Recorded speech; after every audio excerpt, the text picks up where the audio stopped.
right, everybody. Welcome to the Rise 41 podcast and to our 9th episode in the Overcoming Adversity series. I'm your host, Gonzalo Herrero, and today I have the privilege of welcoming Mr. Doug Egge. I hope I pronounce, is it Egge or Egge? But It's I hope I pronounced it right. It's Egge. Egge. I've been There called we go. many things, however. So Egge, Egge, Egg. I've been called it all. So All the things. Okay. Hey, and you're talking to a guy whose nickname is Gonzo, so there we go. that's a great nickname. Thank you. Doug is one of the founding members of MindPump, the world's most downloaded and listened to fitness and health podcast, and which is dedicated to providing truthful fitness and health information to everyday people, not just fitness fans. And the show is sometimes raw, sometimes it's shocking, it's direct. It's always entertaining and helpful, though. So welcome, Doug. And please tell us about yourself. Let's get this started. Yeah, well, thanks, Gonzo. Tell you about myself. That's always a tricky one to start with. But you pretty well summed it up as far as my career is concerned. Is I am one of the founders of MindPump Media. We're a health and fitness podcast. We've been going for almost 10 years. We'll have our 10th anniversary on January 5th of this next year. Wow, and remarkable. So 10 years, and about 8 of those years, we've been at the top of the fitness category. So it's gone very well. But as I was talking to you earlier, I wasn't always in the fitness industry, and nor was I also part of the number one, podcast or number one anything. I was very confused about my trajectory in life and how I was going to make my mark, because I had this underlying belief from the time I was a child I was going to do something. I was going to be successful. And most of my life was this circuitous path to discovering what that might be. But, as far as introducing myself outside of my work, I would say I'm kind of a artistic nerd in a lot of ways. When I was a kid, I would draw pictures at recess. I was a bit chubby. I wasn't particularly athletic. My brother was the athletic, good-looking one, and I was a chubby little nerd kid drawing pictures at recess and not playing any sports.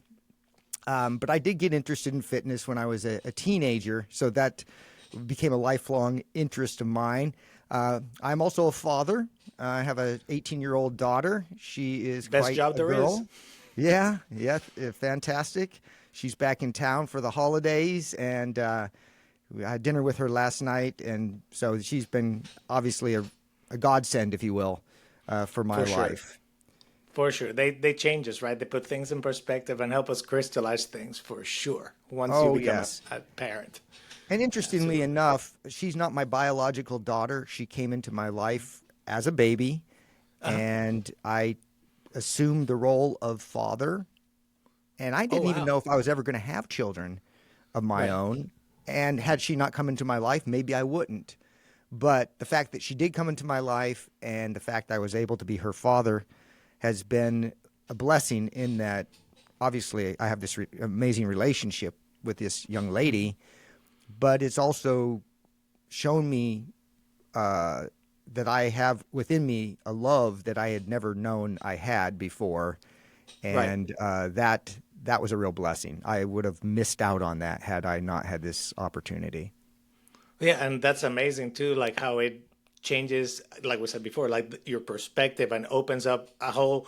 It's interesting. A lot of people see being a parent as a responsibility or something that could possibly lock you down, as opposed to giving you a focus that allows you to do other things that perhaps you'd never considered.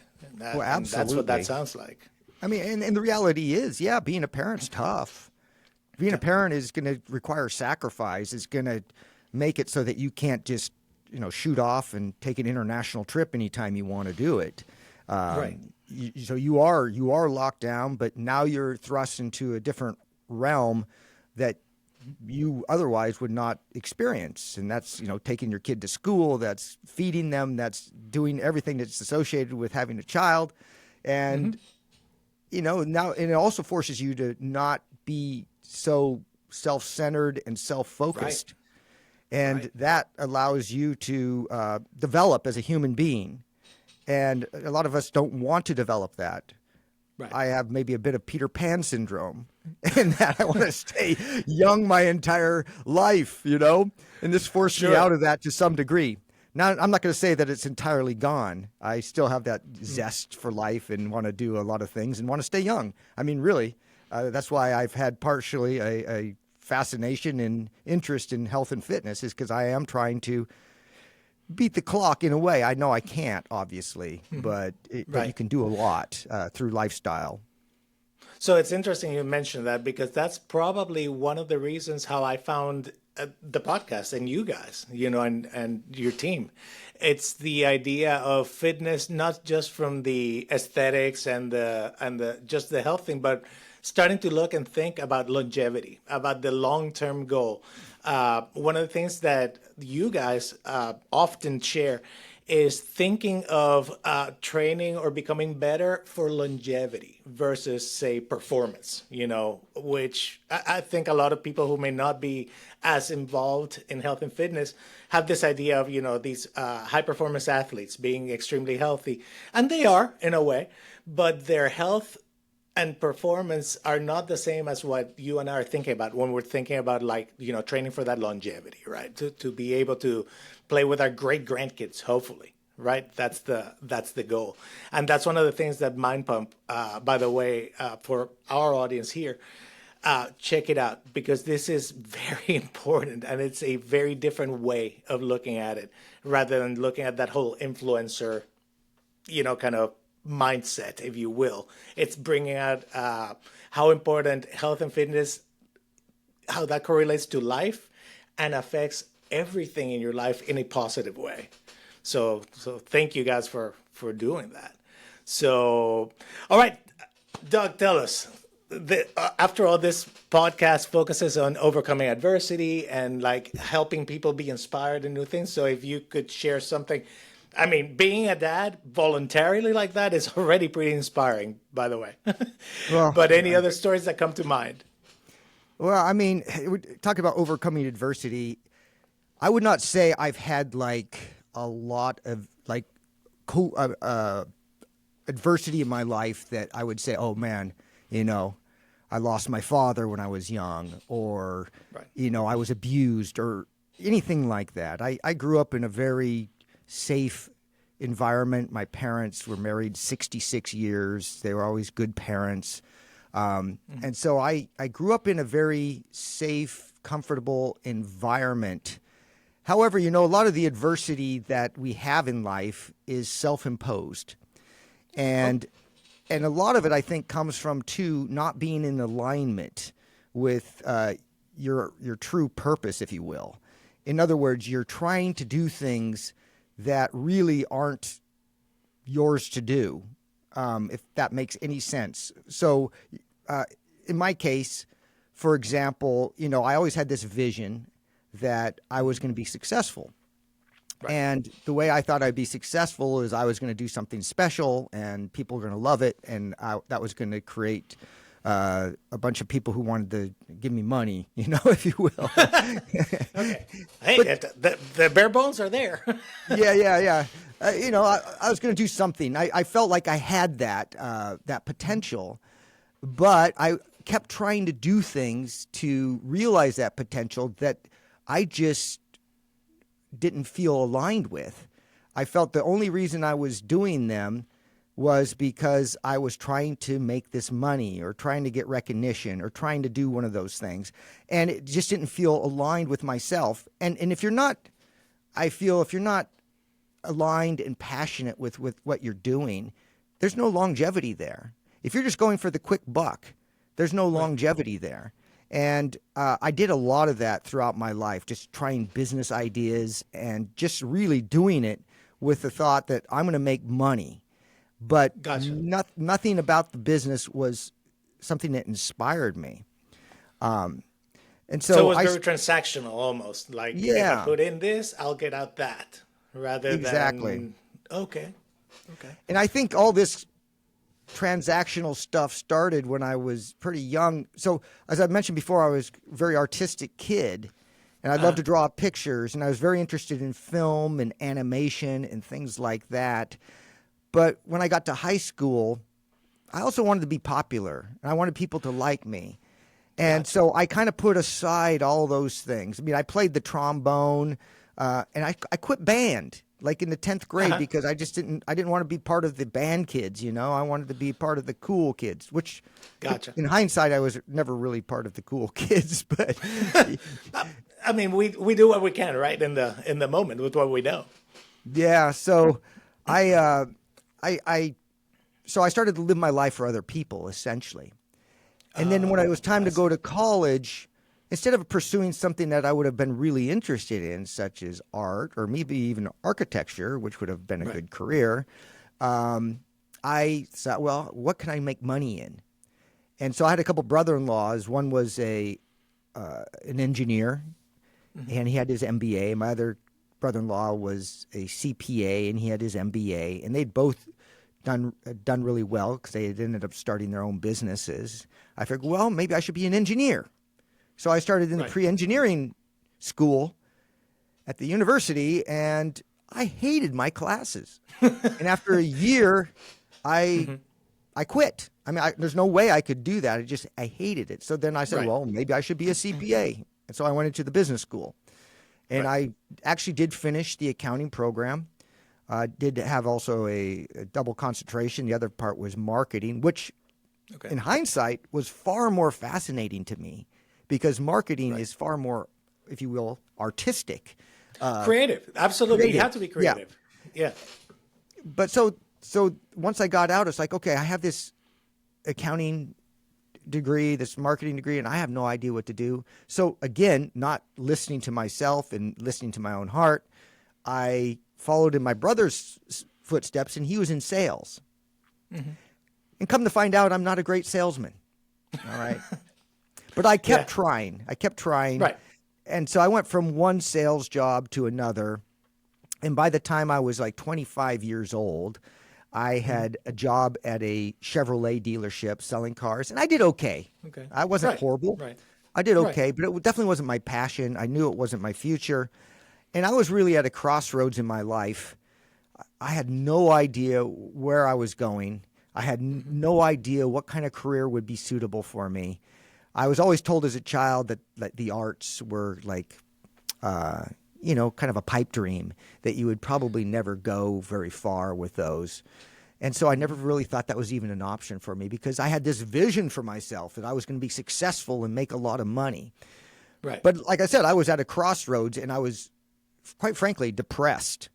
I would just kind of some days when I wasn't working, just lay around the house and sleep because I was so unenthusiastic about life at that point. And one of my roommates at the time said, hey, you know what? I have a friend that moved to Japan and is working as an English teacher and loved it. I said, well, I'm going to check into that. And so I did. And I ended up going to Japan, getting a job there and teaching for 6.5 years. And I absolutely loved it. Wow. So you took the leap of faith. I did. That's a huge change. That is an absolutely huge change. So I went to Japan. I worked with kids, actually, and I really have this affection for children. And I felt like I was able to reclaim some of that childhood excitement about art and, drama, whatever else was of interest to me, being a teacher. And also the excitement of being in another country, learning a foreign language, experiencing new things every day. It was an incredible experience. However, after about 6 years, I really felt the call to go back home. Because I knew my parents were getting older, and I did not want to not be there with them. And so I ended up coming back home. I was living in Seattle at the time. That's where I'm from. And now I was back to the predicament I had prior to going to Japan is, what am I going to do with my life? And at this what time, am I going to do here now? So I was like 32 years old, I think, around that age. Kind of just, aimlessly wandering around. So I ended up getting a job that I answered on a spam email. Spam emails were a thing back then. And I got a job selling these financial seminars. over the phone. And so Okay. here's a business model for you. Mm-hmm. You send out a bunch of spam emails and you do the exact same thing, kind of an MLM. Right. And back then, spam didn't have quite the, the connotation that it has now, right? It was Right. so new that people didn't realize that it was such a horrible thing. So I was spamming people, Right. getting a bunch of leads, calling them up, Yeah. getting them on these sales call, and then selling these financial seminars. And I Right. did that for a few years. But in the process of doing that, I met this guy down in San Diego that we ended up becoming friends. And we ended up moving to Lake Tahoe together Oh, wow. Okay. and running our business out of there. We ended up stopping doing the spam calls and all that. We started Right. another business, an asset protection business, where we sold corporations, LLCs, to people to help protect their assets. And we Nice. did that a few Okay. years together. And then he ended up marrying a woman from San Jose, which brought me over to San Jose. But at that point, we ended up deciding to sell our little asset protection business. And here I was again in this situation. And now what? Right. What is the next step in my life? But however, I'd met this guy doing the asset protection. He was a coach that coached chiropractors on financial matters. And he said, I need somebody to help with life insurance. If you want to get licensed, I will send some clients your way. I ended up getting licensed. Again, I think you'll see a pattern here is I kind of went everywhere the wind blew as far as my career was and then concerned. and it seems like you rode that experience to its natural conclusion and then saw the next step, which I is saw the next step, and I always knew the next step I was taking was never that step that I really wanted to take. It was just, Gotcha. What do I do now? Oh, this presented itself. Okay, I'm going to do this. And that was in 2003 that I went into the life insurance business. And I was in that business, up until like 2015, 2016, pretty much full time. And I did that for a long time. Okay. I have a lot of belief in the industry, but I don't have a lot of love for that type of business. Selling Gotcha. life insurance, doing that, writing policies was never a passion of mine. right. It was a way to make money. I also realized, too, it wasn't going to take me to where I wanted to go as far as making a lot of money, because my heart really wasn't that into it. Right. So one of the things, though, that from the time I did the spam marketing and selling the asset protection, one of the things that always did fascinate me was using the internet to generate leads and to do marketing. And so even as early as 2001, I started to do a lot of internet marketing, building landing pages, setting up email sequences using things like Aweber to send out emails. And so I became very interested in how to essentially fish for people. How do you use internet marketing to get people to come to your site and to give you their information, their email, their name, etc. And so right around 2012 or 2013, I started to really think about, okay, how can I create a business using the internet? I started to get really interested in, various education from, these internet marketing gurus, and I started to immerse myself in it. And what I determined was I needed to create a product that I could sell online, something that you can sell not only to one person, but to 1 million people if you're able to. Right. And my thought was, if I could actually come up with a good product and market it correctly, I could probably make a lot of money and also enjoy the process. Right. However, Be fulfilled. Right. Okay. but my challenge was I had no idea what kind of product or service I might sell. Right. Now, during that time, I had, just to step back, I'd always had like an extra 25 pounds of body fat on my body. And around 2012, I took all that fat off.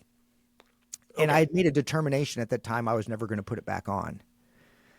And so I thought, well, maybe I can do something about weight loss. So that was my first idea. Okay. I shot a bunch of videos and a bunch of content with me trying to teach people about weight loss. But like what you learned, right? Like this is how I did it. I gotcha. Okay. Yeah. But the reality was I was not an authority, and I didn't really have the confidence that I could make a sustainable business out of that. But the interesting thing was during that time, I had a back challenge. My back was injured. And so I went to a chiropractor to, get myself fixed up. And then this chiropractor, he helped me a lot, but he said, you have a bunch of muscle imbalances. And, you really need to go work on those. And I know this trainer, this personal trainer that's absolutely amazing. Mm-hmm. You should go see him. So I went to go see this guy. His name was Sal DiStefano. And here it is. So I walked into the serendipity. I walked into this, personal training studio. There was this like 6-foot Italian guy, super muscular with a nice T-shirt on and a clipboard. And he started talking to me about fitness. And I know I'd been working out pretty much my whole life. From the time I was like 16 or 17, I wanted to look like Sylvester Stallone in Rocky III. That was my Didn't vision. we all? You and I are roughly the same age, so absolutely. Yeah. We had some tough role models to model after, follow, for sure. And I'd followed all the Muscle and Fitness. I mean, I actually subscribed to Muscle and Fitness back in the day. I followed the workouts of these big bodybuilders. I spent my extra money on supplements. So I was very familiar with the fitness space and very interested in it.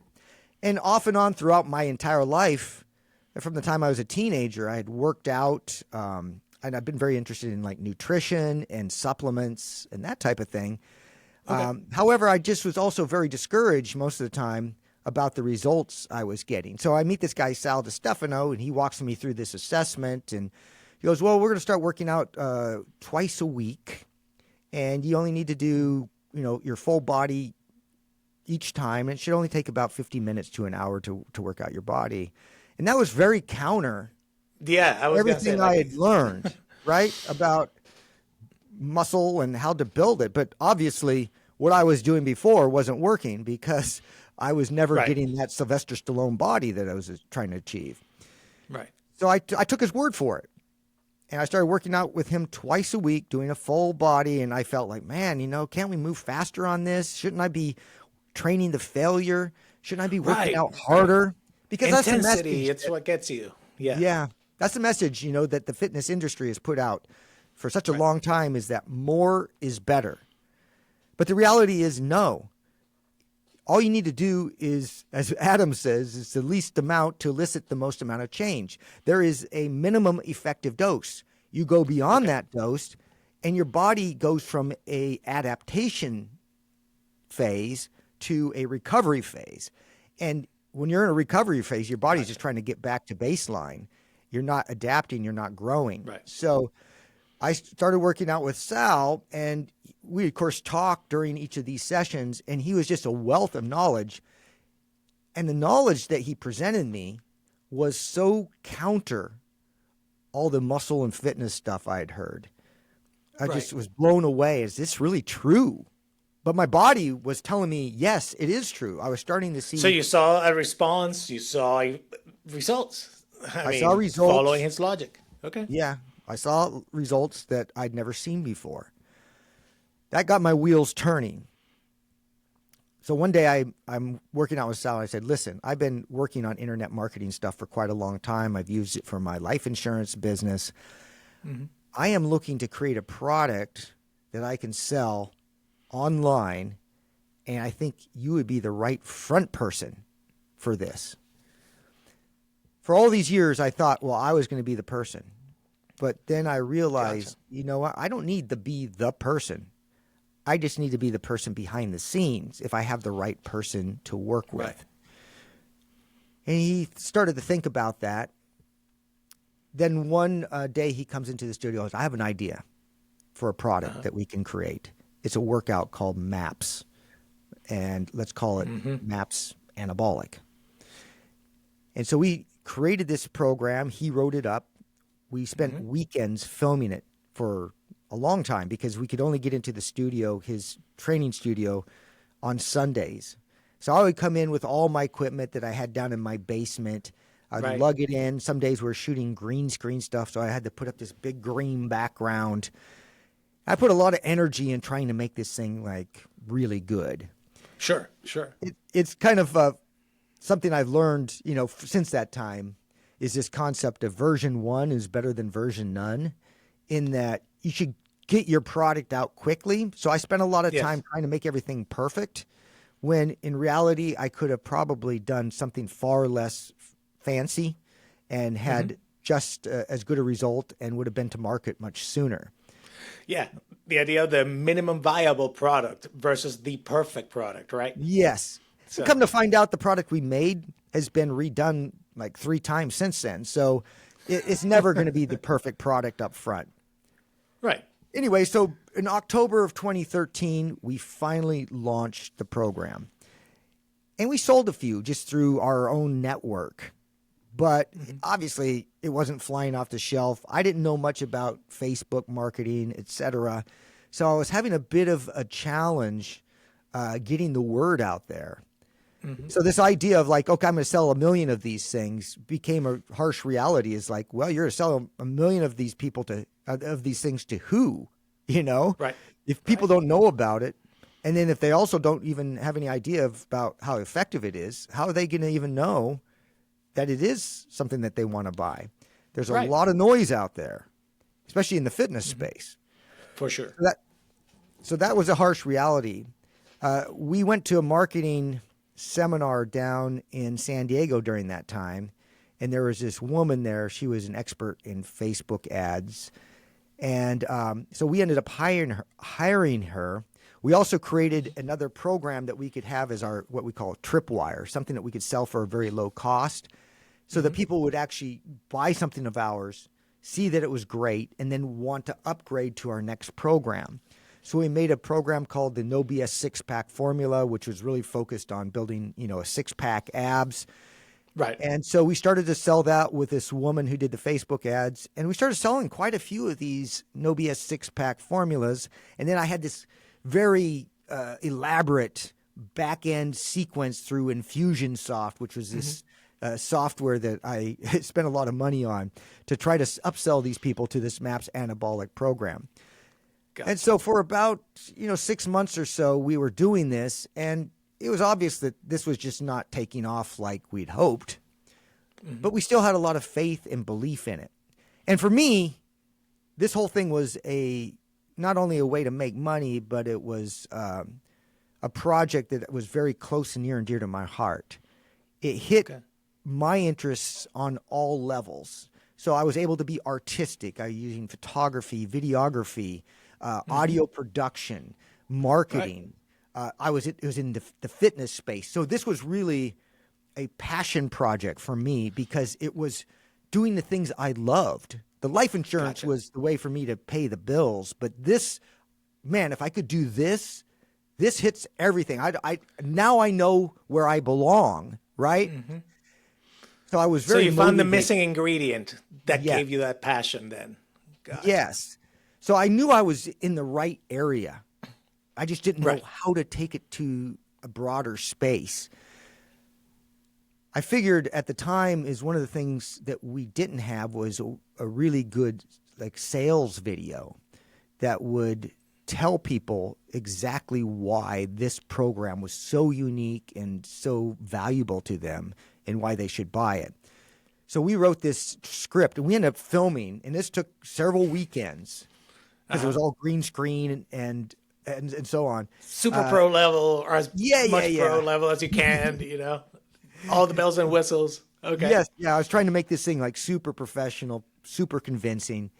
So we spent the weekend. I had this little iPad teleprompter that kept stalling on me. And so we had to keep reshooting.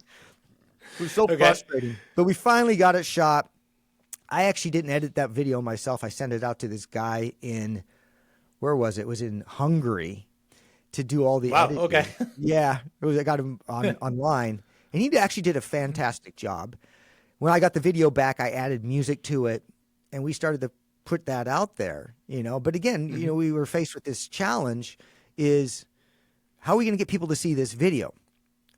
Well, in the meantime, Sal, his mother-in-law was, terminal with cancer. And so he was really researching the use of cannabis for treating cancer. And he knew of this guy that was also part of the company he used to work for, which was 24-Hour Fitness. He had heard about this guy for a very long time. And he also heard that he was actually in the cannabis business. Right. So again, there's some overlap right there. Yeah, Adam Schaefer. So he reached out to him. Now, they had never officially met, but they had heard about each other for years because they were both top producers in 24-Hour Fitness. They were managers, and they had mutual friends. So he reaches out to Adam Schaefer, and they start talking about cannabis for cancer, et cetera. However, Sal one day decides to send over our sales video to Adam, and Adam takes a look at it and goes, "This is amazing. This is exactly what the fitness industry needs because the fitness industry is full of garbage. True. Let's get together. Let's have a conversation." So Adam comes, brings his business partner at the time, Justin Andrews. They were working on some other fitness app at that time. And so Sal and I come, we get together, and we start talking, and there was such chemistry, and the conversation was so organic. We thought, why can't we put this up on a podcast and get this out to the world? And to me, that's like, yeah, this is fantastic. This is a way, if we can build a podcast audience, now we can sell our fitness programs. Sure. Because that's always the trickiest part, right? Is how do you get your word out there without having to spend a fortune on advertising? Right. We got together. I had a bunch of microphones because I was interested in audio production. And we went initially into Adam's mother-in-law's house. We actually had another gentleman, Craig Capurso, who was a professional bodybuilder who was also like a muscle and fitness sponsored athlete. Okay. He was part of the mix in those early days. And we started to record some podcasts. Well, the podcasts were pretty racy. They were fitness-oriented, but they were pretty racy. So Craig ended up stepping out, and so it was just the three guys and myself. We had to re-record all the podcasts we did with him, and then we launched our show on January 5th, 2015. Gotcha.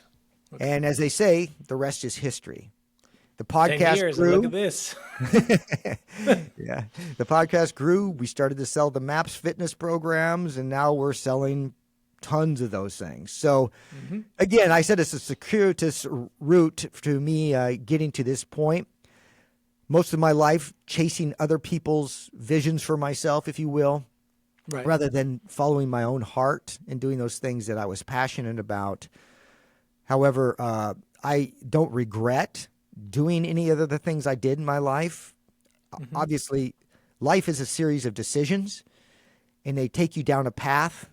Had I not gone to Japan and then come back and not started doing the spam email sales thing and not ended up in Tahoe, which brought me to San Jose, who actually also brought me to the woman that ended up being the mother of the child I am now the father of. And she's the one that introduced me to the chiropractor that introduced me to Sal. If none of that happened, then I wouldn't be sitting here right now with you. It's like an exquisitely complex chain of events that only works one way, and it's the way it worked. Exactly. It's crazy. It's crazy. And it makes you think, it's like, oh, wow. Was I guided here? I don't know. Yeah, I mean, I'll tell you this. This may not be the quote-unquote traditional story of overcoming adversity, but it is, though, because you figured out your mission, your to use the French, the raison d'être, your reason for being, and it's funny, by the way, that you are a Japanese enthusiast, because this also reminds me of that concept of I think it's Wabi-Sabi. Oh, the whole idea of taking something that's imperfect and making it beautiful via its imperfections. Yeah. So this road that you took is kind of like that. It's not the perfect road. It's not linear. It's not perfect. But the outcome is definitely perfect. So that's truly amazing. Yes. So you talk about not being a traditional story of adversity, but I look back on it, the adversity was self-imposed mostly. Yes. For pursuing the things that weren't my passion. I was fighting against myself for years. And I was oftentimes unhappy and a bit depressed. Right. Because I was not really pursuing my purpose. However, obviously, in the end, again, maybe that was the plan. I don't know. But I had to learn some hard lessons along the way. But I do like that concept of Wabi-Sabi. I'm going to keep that one as a reference for my life's journey, because indeed that's what's happened is I've taken all these pieces throughout the years and I've combined them, and in the end it's like, oh man, if I hadn't had that experience, teaching kids in Japan, or if I didn't have that experience selling financial products and learning how to do internet marketing, I wouldn't have had the skill set to do some of the things I do now. Right. And so everything was part of that training ground. I've often said I'm a late bloomer as far as life is concerned in so many different aspects. But I also say, too, it's better to be a late bloomer than to never bloom at all. So, for sure. And there's other parts of my life I could talk to you about right now that I'm still in the process of trying to bloom. I mean, I've had a hard time with relationships. Gotcha. I've had a lot of good relationships, but from a romantic relationship standpoint, I'm still struggling with that one. So, I certainly don't have everything figured out. Life is this journey, and I guess it's always good to have challenges because those challenges drive you to become a better version of yourself. And so hopefully that's the direction I'm taking at the moment. Well, that is a perfect closing argument, if you will. Like we always have that inspirational piece, and it's the like you, we're the same age, which I know that you and I have chatted before. That the other guys are roughly 10 years younger than us, somewhere in there. Yeah, they're Sal's the oldest of them, so he's 14 years younger than me. Yeah. See, and they're still kind of a little bit behind where you and I are, and I know they probably give you grief about being the old man of the group. Oh, they do, but all the time. End, yeah. But in the end, it works. It works. You bring the experience, and like we said, you're almost like the mastermind, like the fulcrum piece that made this whole thing appear and work and become a real. Truly, an internet and podcast phenomenon. I mean, how many listeners do you even have nowadays? Have you ever even estimated that? It's really hard to say. Like any type of podcast, we're going to have some churn, right? People are going to find our show. People are going to stick around for a while, then they're going to leave. A lot of them will come back, but it's just the way it goes. So who knows how many people have listened to our show? We're well over 250 million downloads and views on our YouTube channel. So I mean, we've had a lot of eyes on us. For sure. Yeah.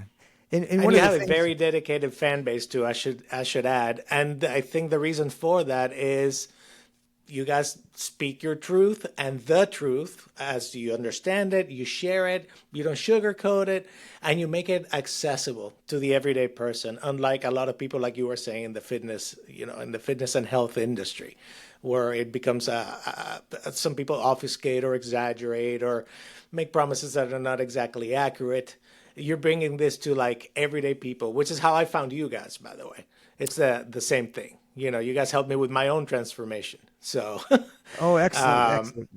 Yeah. I mean, I used to be almost 100 pounds heavier than you see me today. Oh, well, congratulations on that. Yeah. That's fantastic. Yeah, well, it's to use Adam's advice, I decided to stop eating fill in the blank and follow the fitness advice.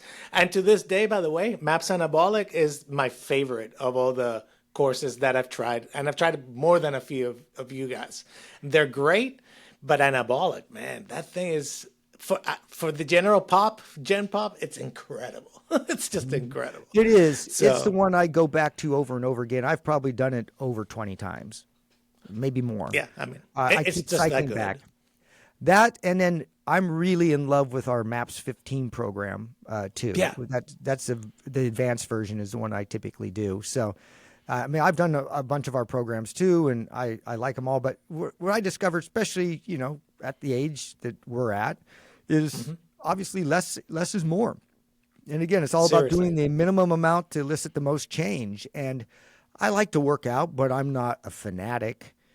I used to, when I was overweight, boy, I was way more active than I am now, trying to take off that weight. Yeah. I would go to the gym, I would run, I would do all kinds of things, and the weight would just not come off because I hadn't, mastered the dietary piece of that equation. And Yes. quite frankly, I was overtrained. So I was setting up my body for failure in a lot of ways, doing what I thought was the right thing, which in reality is most people could do a lot less and get a lot more results. But I want to go back to my partners. You talked about them. The authenticity of our show, I think, has really been the thing that has driven us to the level of success that we've had. They definitely speak from the heart. They have a lot of experience, and they say a lot of things that are counter to what's out there, but they speak what they believe to be their truth. And Right. I think that really resonates with people. It does. It does. It certainly did with me. Yeah. And then another question people often have is, why haven't you guys killed each other? I mean, we have 4 people who are equal partners in this business, 4 different Right. personalities. And why haven't you killed each other? And I think the reason is, if I were to summarize it, is just down to our values. Our main values, we share those, and we have a mission that we share, and everybody can put their ego aside. Nobody wants to be the man. It's like Right. we're an ensemble here, and what happens to a lot of people is if they, obviously, like if you look back at groups like the Beatles or other people who have been very successful in a group effort, every once in a while there's this one person that thinks that they're going to venture out on their own and be the man. Yeah. So it destroys the thing that got them there in the first place. Every once in a while it works, okay? But ultimately, if you're going to be an ensemble player, you have to put your ego aside, and you got to focus on the big, most important rocks, if you will, which are the core values of your company and the thing that's driving the whole mission that you have. So I think that's really why we've had the staying power that we've had for the past 10 years. Yeah. Clearly that synergy that you guys have it creates a whole that's more than the sum of the parts, to use the phrase, because it's that synergy that you guys have. Adam with the I'm going to respectfully challenge this. Justin's got like the creative, kind of sci-fi fandom thing. Sal's got the philosopher thing. I swear, Sal should have been a monk. If he was not a fitness instructor, he should have been like a monk or some kind of like religious leader of some sort, because he's got that vibe. But the 4 of you together definitely like bring something really special to the space. And this is a difficult space for that truth and honesty. And you guys have figured it out, man. So again, kudos to you. That. Yeah. Kudos to you and to what you guys are doing. And you can tell when you guys believe the mission, it shows, and the audience can feel it. And again, I'm going to put links below at the end of this episode for folks to check you guys out. By the way, MAPS 15, that's how my wife got herself in shape. Excellent. She didn't want to go to the gym before. This takes too long. I'm not going to do it. And now she is in the best shape in her life. So again, I'm going to put links to those too. Excellent. Well, Gonzo, really appreciate that for sure. We appreciate your support. Everybody that comes over and listens to us, we value that immensely.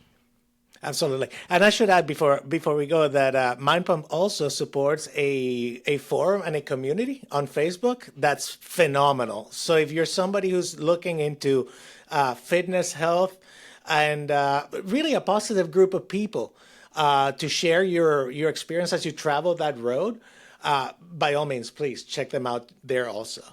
And all right, Doug, any closing thoughts? Anything you wanna share before we go?